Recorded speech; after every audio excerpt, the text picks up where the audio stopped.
A shooting in Duncan leaves 3 dead, a guilty verdict in the murder of a Tecumseh police officer, and Sooner Magic strikes again with the biggest comeback in school history. This is OU Nightly.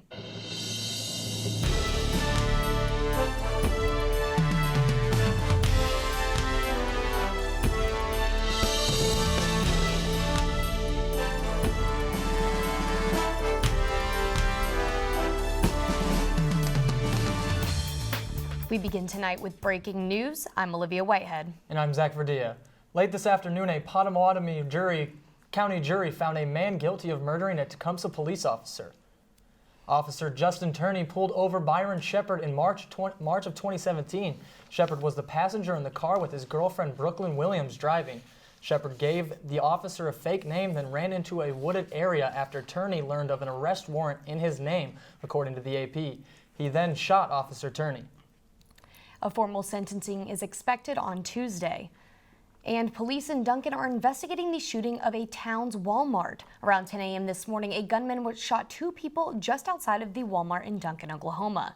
9 shots were fired during the incident, and the shooter died at the scene of an apparent self-inflicted gunshot wound. Congressman Tom Cole released the following statement. I am deeply grieved by the tragedy that took place this morning in Duncan. Worlds were indeed shaken and changed forever by this devastating incident, and my thoughts and prayers are with the victims and their families, many loved ones, and the entire Duncan community. As we await answers on what led to the incident, I will remain confident in members of our law enforcement to investigate and keep us all appropriately informed. A busy night for Norman firefighters last night. Crews were called to a garage near homes on Deans Row last night. The fire started around 5 a.m. and firefighters fought it for over an hour. Investigators are still working to determine the cause of the fire, but we do know no one was injured. Americans feel President Trump is wrong for his actions regarding Ukraine. Lindsey Gibbs is in the news center with more on the poll reported by ABC News. Thanks, Olivia. We have new updates on the impeachment query. As of late this afternoon, ABC News reported a poll showing how Americans feel about the president's Ukraine controversy. According to the poll, 51% of participants voted the president's actions were wrong and worthy of impeachment and removal from office. A 9th person has just been added to the list of officials, for both former and current, scheduled to testify before the House committee. President Trump says he's considering providing written testimony as a part of the inquiry. Today, protesters waited inside the Buffalo airport for Bishop Richard Malone, asking him to resign amid a sex scandal. Back in October, the Vatican started investigating Malone for mishandling claims made by victims who were abused by former priests as children. Arriving back from his trip to the Vatican, the bishop was greeted by protesters asking for his resignation. However, the bishop managed to avoid the protesters by exiting the terminal through a side door. Chick-fil-A announces they will be more cautious when donating to charities next year. The fast food chain has been known for funding charities who support anti-LGBTQ organizations. In 2020, Chick-fil-A plans to stop supporting these groups in light of recent demonstrations against the restaurant. However, this isn't the first time Chick-fil-A has announced this change. Back in 2016, the restaurant announced the same thing, but recent financial statements have shown Chick-fil-A has donated more than $1 million to anti-LGBTQ organizations. Olivia and Zach, a man in Massachusetts, was arrested after his 5-year-old son brought a bag of cocaine to his kindergarten class. The boy told his teacher that when he put the powder in his mouth, it made him feel like Spider-Man. Both the boy and his younger siblings have been taken into child services. Back to you in the studio. Thank you, Lindsey. A friendly football watch party took a turn for the worse Sunday night in Fresno, California. At least 4 are dead and 6 other injured after someone opened fire in the backyard. According to police, about 35 people were at the party when the shooter arrived, began shooting, and then took off.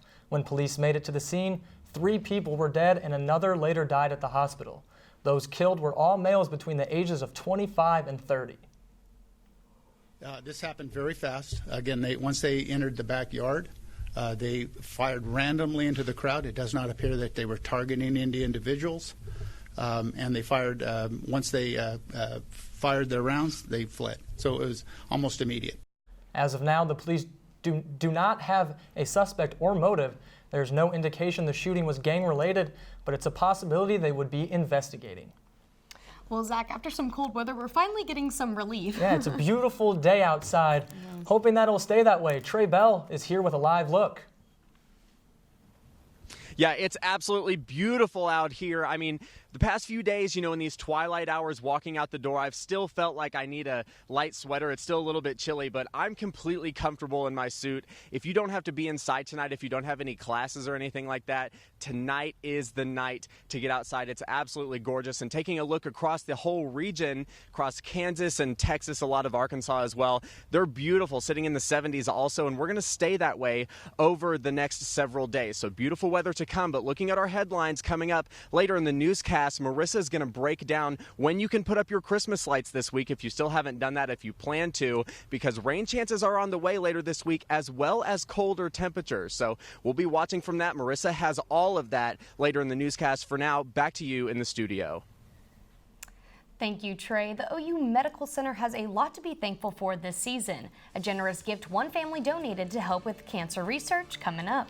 Plus, controversy over the Amazon fires, how this year's compares to the historical average. Next.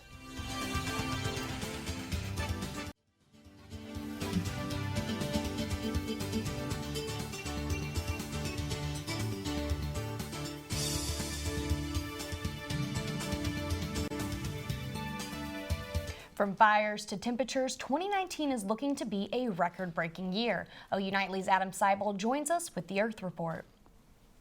2019 continues the trend in being a warmer than normal year, with this past month being the second hottest October in recorded history. The National Oceanic and Atmospheric Administration, or NOAA, began recording temperatures in 1880 and announced today that the average global land and ocean surface temperatures in October were almost 2 degrees above the 20th century average. And a team of scientists out of Lancaster University in England have found the number of fires in the Amazon to be above average. This refutes a claim made by the Brazilian government, who said the fires they have seen were normal and actually below the historical average. The scientists found that the number of active fires in August were actually 3 times higher than last year, and the highest number since 2010. The team suggested that deforestation was to blame for this upswing in fires. A new publication in the scientific journal Nature Communications found that bacteria could be to blame for accelerating climate change. The researchers found that as bacteria adapt to hotter temperatures, they speed up their respiration rate. In turn, they release more carbon, which could potentially accelerate climate change. This is what's known as a positive feedback loop, whereas one reaction leads to an increase in that reaction. This research could help inform more accurate models of future climate warming. And the OU Chemical Engineering Board will celebrate its 50th anniversary this Friday. They will be hosting a public lecture series at the Sam Noble Museum of Natural History. With free parking, the event kicks off at 1:30. Thanks, Adam. Well, OU Medicine's Stevenson Cancer Center received a $20 million gift to expand research efforts. The gift comes from the Stevenson Family Foundation and Peggy and Charles Stevenson, the center's namesakes. The new funds will go towards recruitment of scientists, laboratory renovations, and new research technology. In 2018, Stevenson was named the only National Cancer Institute designated cancer center in Oklahoma. The director of Stevenson Cancer Center says 1 in 3 women and 1 in 2 men in Oklahoma will be diagnosed with the cancer during their lives. The season of giving is right around the corner, but OU Panhellenic is getting a jump start on things. The governing body of all OU National Panhellenic Council sororities is giving back to all students with different types of small gifts. It's all a part of what's being called Love Week. Today, members gathered on the South Oval and gave away free Scantrons and Blue Books. With finals a month away, students are appreciative, and sorority members say they enjoy helping out others. Just to make sure that we're including the community in basically our celebrations for our sisterhood. It's a great time to be able to be generous. It's a time of giving, so we're out here giving. Tomorrow, Panhellenic will host a snack and hot chocolate bar at the Fred Jones Jr. Art Museum. And it's a battle of the blood drives in Oklahoma. How the Bedlam rivalry is also saving lives next. And Marisa Nuzzo will have a live look at today's beautiful weather. Marisa? It is absolutely gorgeous out there right now, and if you haven't had a chance to get outside, you definitely should, because these temperatures aren't going to last very long.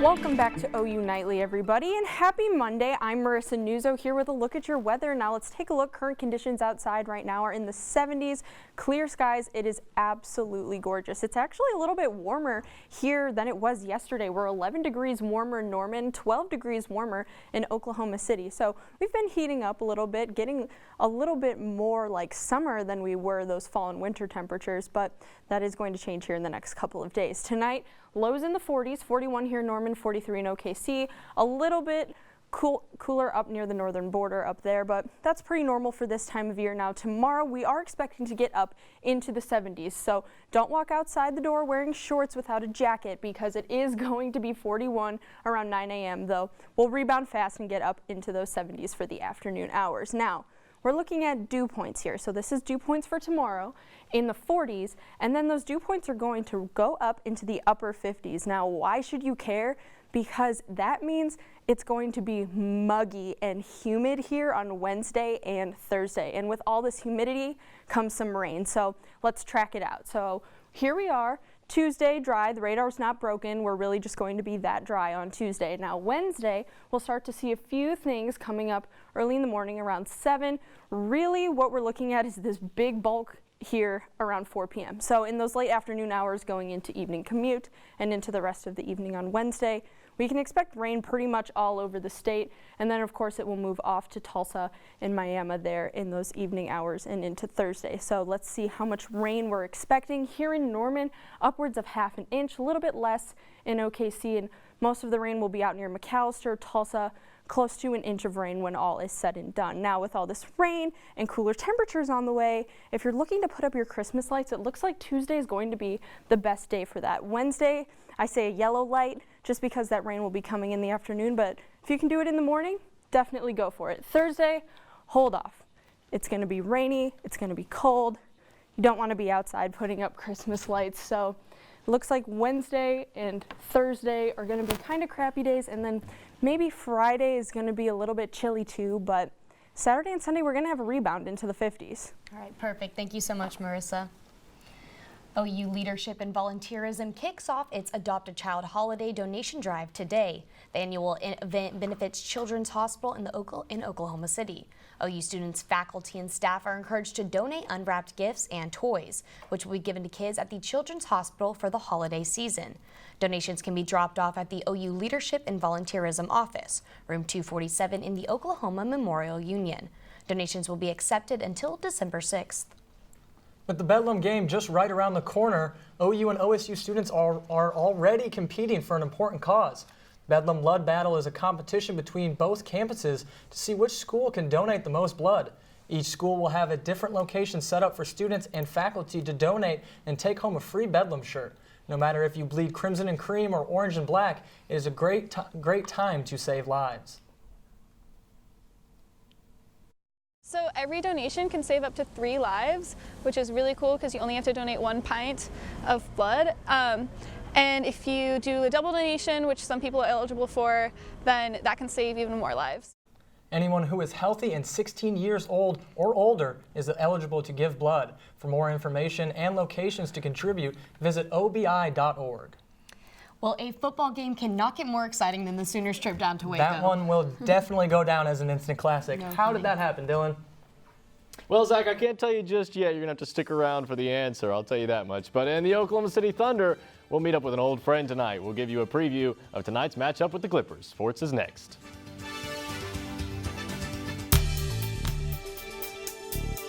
Welcome back to OU Nightly. I'm Dylan Rivera, and it's time for sports. If you somehow managed to miss the game, you missed the biggest comeback in Sooner history. The 8-1 Oklahoma Sooners traveled down to Waco, Texas to take on the undefeated Baylor Bears and barely squeaked out a victory of 34-31. A rough first half from QB Jalen Hurts resulted in a 28-3 lead for Baylor, but the second half was all Sooners, effectively handing Baylor its first loss of the season. Game Day U's Sam Brown and Christian Nunley take us inside the comeback win. The single largest comeback in Oklahoma football history. Yeah, they did that tonight. 34-31, an absolute thriller here in Waco, and Oklahoma keeps their season alive. I don't even know where we want to go with this, Christian. Where do we start? Yeah, I guess we could start with the first half. Jalen Hurts was not able to find guys. He's fumbling the ball left and right. Seemed like he was constantly under pressure. The running game was never able to get going. And then on the defensive side of the ball, they were getting thrashed on all aspects. Running the ball, Kenneth Murray was missing a lot of tackles. The secondary really wasn't able to cover guys well, and it showed. Then the second half started. Oklahoma outscored Baylor 24-0. Christian, what changed? Yeah, Jalen Hurts really found his groove. We really saw that. Austin Stogner got comfortable, got 2 touchdowns this afternoon. Theo Weiss got one himself. Jalen Hurts was able to find a whole bunch of new guys and really establish a future for the playmakers for the Oklahoma offense. On to TCU. You got a nice couple, 24 hours, as Jalen Hurts would like to say, to enjoy the win. But until then, be sure to stay tuned with OU Nightly for all the Sooner football coverage you could ask for.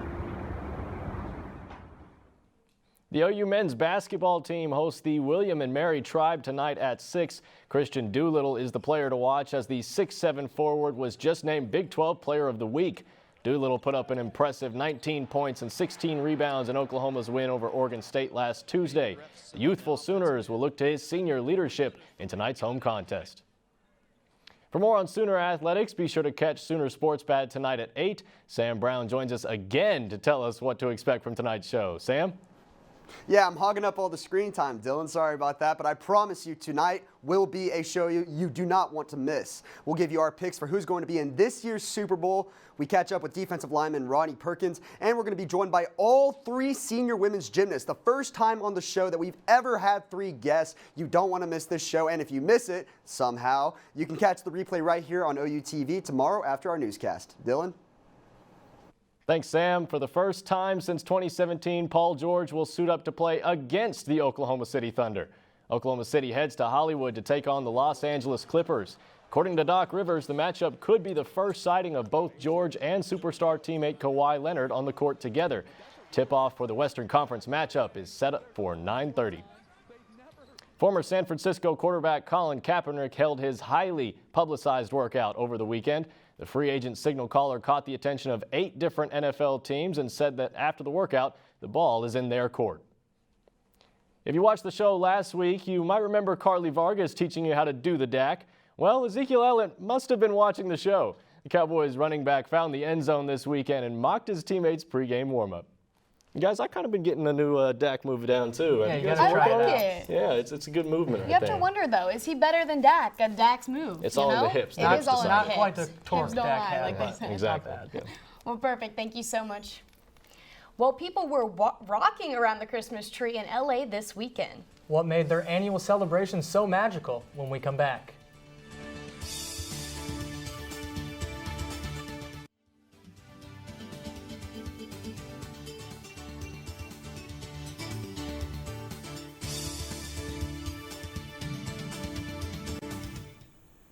I'm Emily Johnston at the OU Nightly Update Desk. Hundreds of protesters trapped overnight on Tuesday as police tightened their siege of a university in Hong Kong.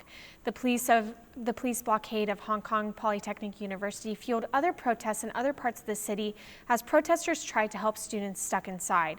Control of the university began last week as protesters fortified the campus to keep police out. That's it for now. Back to you in the studio. Thanks, Emily. Well, it's beginning to look a lot like Christmas in Los Angeles, California. On Saturday, people celebrated the 18th annual Christmas tree lighting ceremony at the Landmark Grove shopping complex. It was far from a silent night, filled with musical performances, fireworks, and a visit from Santa Claus. And of course, the lighting of the 100-foot tree, which was decked out with 15,000 lights and 10,000 ornaments. And to make it even more magical, the Grove was transformed into a winter wonderland with the season's first snowfall.